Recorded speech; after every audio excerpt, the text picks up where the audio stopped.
welcome back to another planty video. So today I wanted to share with you 5 of my favorite plants for the month of June. And these are just plants that have kind of been either growing really well or just make me happy every time I look at them. And it was really hard to pick only 5, but the 5 that I'm going to show you I'm really excited for. So I'll start with the smallest one. And this is my Philodendron Mayo Eye. Now I got this guy at a plant store that sells propagations as a 1-leaf cutting in water, and it was this leaf here. So it was just this leaf and then a little piece of stem, and that was probably back around February, and this is what I have so far. This guy has been growing really well for me. So the first couple leaves it put out, you can see they're kind of just narrow, but its most recent leaf is starting to get the lobes on it, and the Mayo Eye will have like a fingered leaf, almost like it'll look really cool. So it's starting to get some shape to the leaves. Got another leaf coming here. Pretty much this one, as soon as one leaf unfurls, the next one is starting, so it's really exciting. And it's just in this pot here. This is one of those pots from Walmart. I think it's like $2.50. And they are the perfect size to hold one of these little nursery pots.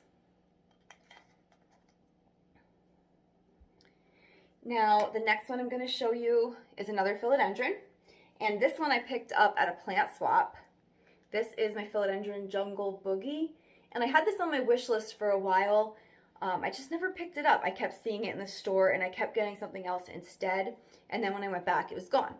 So when I saw at the swap that somebody was going to be bringing it, I thought that it would be a cool thing if I could swap with them. So let's see, it came with all of these lower leaves. It's just these top 2. It's put out this one, which has a little bit of discoloration, you can see, and that's because I had it in this cabinet here behind me where I have grow lights. And this one seems to like a lower light level. So you can see actually this leaf did get a burn mark. And then this one has some, it looks kind of chlorotic almost. So I think that is over lighting.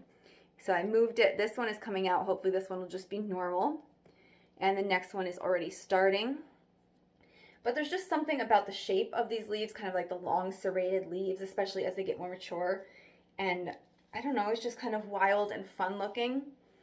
And it was really exciting to get it at a plant swap. So that is the second plant. And the pot this one is just from IKEA. It's the Papaja.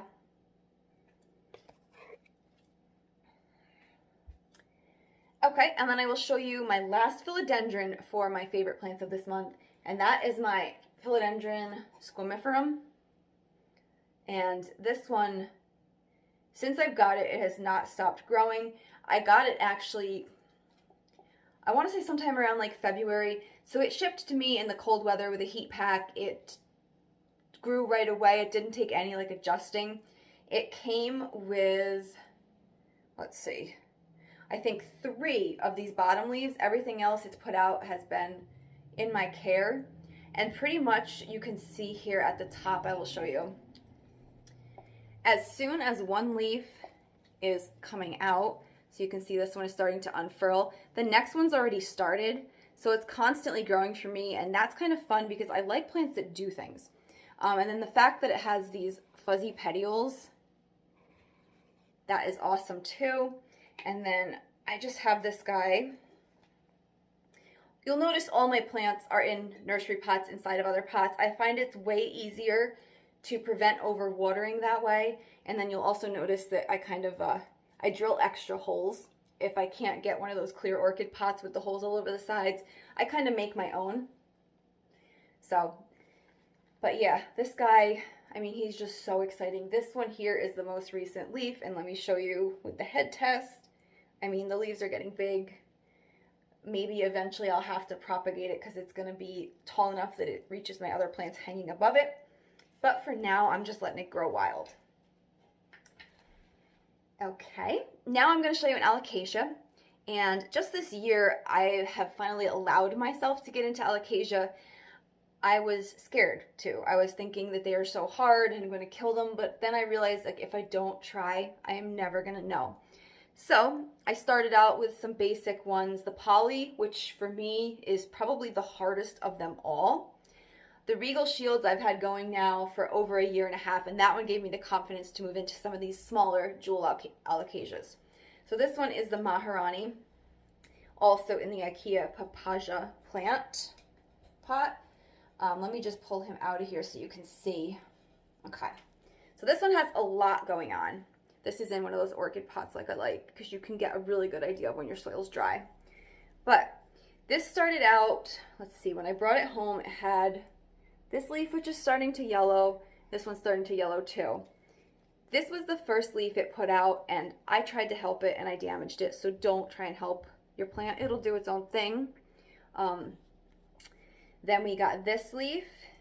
Then I saw this next thing coming out, and I thought it was just putting out multiple leaves at first because all I could see was the tips. But as it grew, I realized I'm getting a new leaf, yes, but I'm also getting 2 flowers.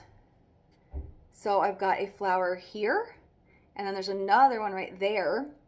And then not only that, but it put out pups that are also beginning to grow leaves. Like this one here, the leaf is actually starting to open. So this one made me feel like a champ. Every time I look at it, I'm waiting to see the flower open. I'm gonna try and pollinate it. I don't know if I'll be successful. But yeah, I mean, just really, really exciting. The only issue I'm having with these is I found this one and my black velvet, the leaf that's at the base, the reason I'm losing this one is because the base is getting so fat that it's splitting the leaf. So I mean, I guess that's probably just normal. There's nothing I can really do about that. But yeah, just really exciting. And I wish you guys could feel this leaf. This is like a cardboard leaf. I mean, it's seriously, it's just an awesome plant. I picked this one up at Terrain in Connecticut, and I think I paid like $40, and I was so hesitant to do that because, like I said, I was nervous I was going to kill it, but I'm so glad I did. That one and the black velvet, if you're trying to get into some of the fancier alocasias, those are 2 that I would recommend because they're really easy. Don't let them dry out all the way. Don't leave them soggy. Just kind of keep them finely in between. If you can do like a calathea or a prayer plant, I kind of keep them similar to that. Let them dry maybe a little more, but never completely dry. Okay, and that brings us to our last plant. This one also came from Terrain in Connecticut, and this is my Aspenistra. So this is, I feel like this is a very underrated plant. I don't hear a lot of people talk about it. You don't really see much of it. But this plant, I don't know, there is just something about it that I love so much. Now, when I got it, it did have some browning leaf tips and stuff. So this is one that I have tried to use only distilled water with to prevent any of that. But it grows really well as long as you give it light. But this is one of those plants, they call it the cast iron plant, that you can kind of put in most conditions and it will survive. But you can see here, by having it under a light, I do get a lot of new little pieces coming up.